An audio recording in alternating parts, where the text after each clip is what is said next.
Ni mwendelezo wa taarifa mbalimbali kupitia hapa Finu Media.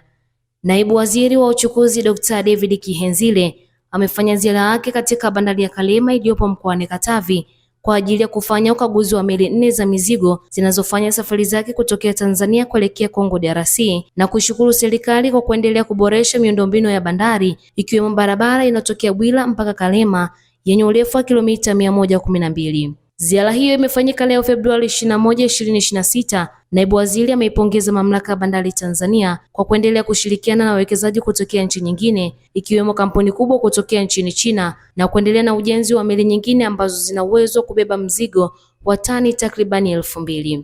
Kwa kweli nimeona kazi nzuri iliyofanyika na mimi napongeza sana kama serikali wenzetu hawa waliokubali, walioridhishwa na mazingira ya biashara hapa nchini kwetu na kuamua kujenga meli hiyo. Na natoa rai kwamba wawekezaji mbalimbali wa ndani na nje ya nchi yetu wanaendelea kukaribishwa kuja kuwekeza, kushiriki kikamilifu katika uendeshaji sio tu wa bandari, sio tu wa reli, sio tu wa barabara, sio tu wa anga, bali na maeneo mengine. Ni lazima tufungue mipaka, na sisi sio nchi ya kwanza. Mataifa yote duniani yanafanya hivyo, yanaruhusu ushirikishaji wa sekta binafsi katika kuendesha uchumi wa nchi zao. Naye mkuu wa wilaya ya Tanganyika ndugu Onesmo Buswelu ameshukuru serikali ya awamu ya 6 kwa kufungua fursa ya bandari, kwani imewawezesha vijana wengi wa eneo hilo kupata ajira pamoja na mafunzo mbalimbali kupitia bandari ya Kalema na wawekezaji kutokea nchini China. Tunaendelea kumwahidi Mheshimiwa Rais kwamba tutaendelea kusimamia kuhakikisha kwamba shughuli zote za kwenye bandari hii zinafanyika kwa utaratibu na kwa uratibu ambao umekusudiwa na serikali ya Dr. Samia Suluhu Hassan.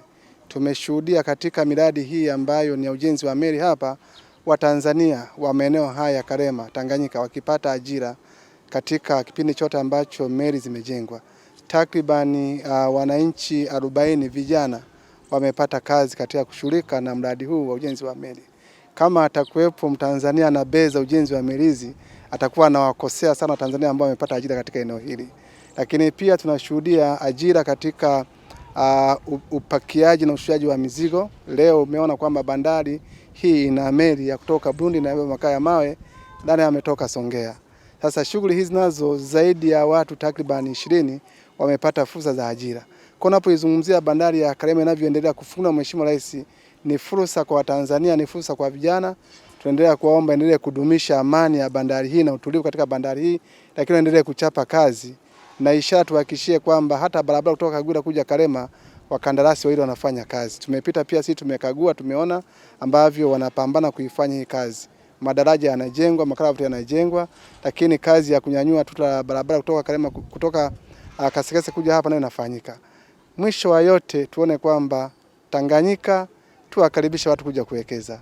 Bandari hii inapofikia kwenye uwezo wake watu kufanya kazi, itatengeneza fursa rukuki za ajira na fursa za kiuchumi kwa Watanzania wote. Aidha, wadau na wafanyabiashara wameweza kushukuru serikali kwa ujio wa bandari ya Kalema na ujenzi wa meli za kisasa zenye uwezo wa kubeba mizigo takriban tani 2000, kwani imewezesha kufanya biashara zao kwa urahisi zaidi tofauti na hapo awali. Tunashukuru sana kwa ujio wa bandari hapa Kalema. Tunamshukuru sana Mama Samia Suluhu Hassan kutuletea hii bandari hapa Kalema. Tunanufaika sana na usafirishaji, tumekuwa tupate hadha katika upakiaji. Katika upakiaji tunapakia vizuri, ambao tulikuwa kipindi cha nyuma tulikuwa tukipakia tunapakia kwa tabu sana, mawimbi nini, lakini leo hii mzigo ukiingia bandarini hapa tunapakia vizuri. Faida tunayoipata sisi hapa katika bandari, faida ya kwanza ni usafirishaji tunaotoa mizigo hapa, kutoa hapa kupeleka Kongo, ambao ni michele, mahindi, tunatoa hapa tunapeleka Kongo na kurudi hapa. Ndio faida nzuri tunayoipata hapa. Kwa taarifa zaidi zitakazoendelea kujili, endelea kuwa karibu nasi. Hii ni Finu Media. Langu jina ni Edita Chiwaligo.